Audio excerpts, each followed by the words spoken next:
ಧರ್ಮಸ್ಥಳದಲ್ಲಿ ಶವಗಳನ್ನು ಹೂತಿಟ್ಟ ಪ್ರಕರಣ ಸಂಬಂಧ ಶೋಧ ಕಾರ್ಯ ಮುಂದುವರೆದಿದೆ. ಪಾಯಿಂಟ್ ನಂಬರ್ 16 ಯಾವುದೇ ಬುರುಡೆ ಹಾಗೂ ಮೂಳೆ ಪತ್ತೆಯಾಗಿಲ್ಲ.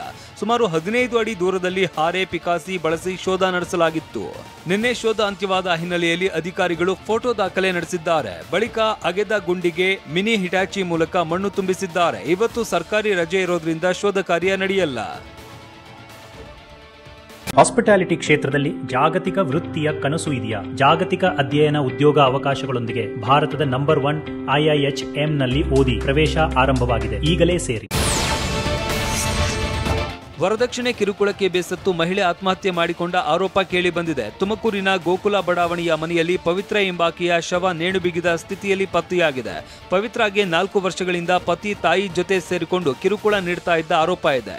ಸದ್ಯ ಪೊಲೀಸರು ಪವಿತ್ರ ಪತಿ ಪ್ರಿಯದರ್ಶನ್ ವಶಕ್ಕೆ ಪಡೆದಿದ್ದಾರೆ. ರಸ್ತೆ ಅಪಘಾತದಲ್ಲಿ ಮೃತಪಟ್ಟ ಅಗ್ನಿವೀರ ಯೋಧನ ಅಂತ್ಯಕ್ರಿಯೆ ಹುಟ್ಟೂರಲ್ಲಿ ನಡೆಯಿತು. ಶಿವಮೊಗ್ಗ ಜಿಲ್ಲೆ ಸಾಗರ ತಾಲೂಕಿನ ಜಿಗಳೆಮನೆ ಗ್ರಾಮದಲ್ಲಿ ಯೋಧ ಪ್ರಜ್ವಲ್ಗೆ ಕಣ್ಣೀರಿನ ವಿದಾಯ ಹೇಳಲಾಯಿತು. ಸಿಕ್ಕಿಂನಲ್ಲಿ ನಿಯೋಜನೆಗೊಂಡಿದ್ದ ಯೋಧ ಪ್ರಜ್ವಲ್ ನಿನ್ನೆ ಮೈಸೂರಿನ ಬಳಿ ಬೈಕ್ನಲ್ಲಿ ತೆರಳುತ್ತಾ ಇದ್ದಾಗ ರಸ್ತೆ ಅಪಘಾತದಲ್ಲಿ ಮೃತಪಟ್ಟಿದ್ದ. ಇವತ್ತು ಸ್ವಗ್ರಾಮದಲ್ಲಿ ಸಕಲ ಸರ್ಕಾರಿ ಗೌರವದೊಂದಿಗೆ ಯೋಧನ ಅಂತ್ಯಕ್ರಿಯೆ ಮಾಡಲಾಯಿತು.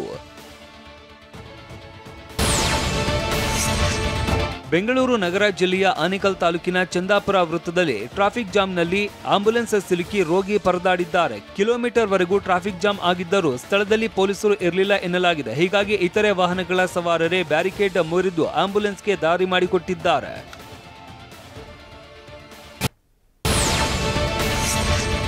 ಆಪರೇಷನ್ ಸಿಂಧೂರ್ ವೇಳೆ ಸ್ವದೇಶಿ ಬ್ರಹ್ಮೋಸ್ ಮಿಸೈಲ್ ಹಾಗೂ ಆಕಾಶ ತೀರ್ ಏರ್ ಡಿಫೆನ್ಸ್ ಸಿಸ್ಟಮ್ ಬಳಸಿಕೊಂಡಿದ್ದೇವೆ ಅಂತ DRDO ಅಧ್ಯಕ್ಷ ಸಮೀರ್ ಕಾಮತ್ ಹೇಳಿದ್ದಾರೆ. ಪುಣೆಯಲ್ಲಿ ಮಾತನಾಡಿದ ಕಾಮತ್, ಸುಖೋಯ್ MK-1 ಏರ್ಕ್ರಾಫ್ಟ್ ಮೂಲಕ ಬ್ರಹ್ಮೋಸ್ ಕ್ಷಿಪಣಿ ಪ್ರಯೋಗಿಸಲಾಯಿತು. ಇದೇ ವೇಳೆ ಆಕಾಶ ತೀರ್ ಏರ್ ಡಿಫೆನ್ಸ್ ಸಿಸ್ಟಮ್ ಪಾಕ್ನಿಂದ ಬಂದ ಕ್ಷಿಪಣಿಗಳನ್ನು ಹೊಡೆದು ಉರುಳಿಸುವಲ್ಲಿ ಯಶಸ್ವಿಯಾಗಿದೆ ಅಂತ ಮಾಹಿತಿ ನೀಡಿದ್ರು.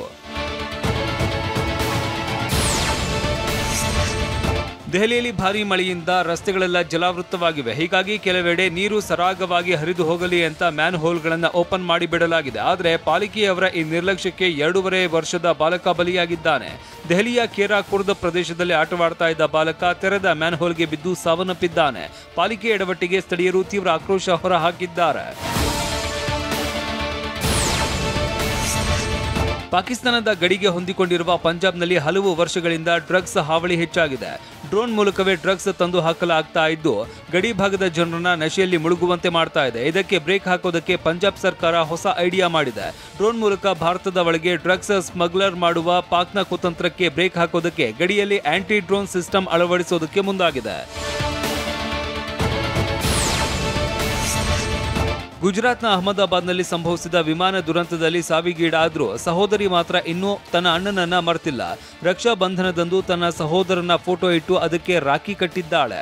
ಸಹೋದರಿ ಗುಜರಾತ್ನ ಆನಂದ ಜಿಲ್ಲೆಯ ಕಂಬೋಲಜ್ ಗ್ರಾಮದ ಜಾಹ್ನವಿ ಎಂಬ ಬಾಲಕಿ ತನ್ನ ಅಣ್ಣನ ಫೋಟೋಕ್ಕೆ ರಾಖಿ ಕಟ್ಟಿದ್ದಾಳೆ. ಈ ಮೂಲಕ ಎಂದೆಂದಿಗೂ ಅಣ್ಣ ನೀ ನಮ್ಮೊಂದಿಗೆ ಇದ್ದೀಯಾ ಅಂತ ಹೇಳಿದ್ದಾಳೆ.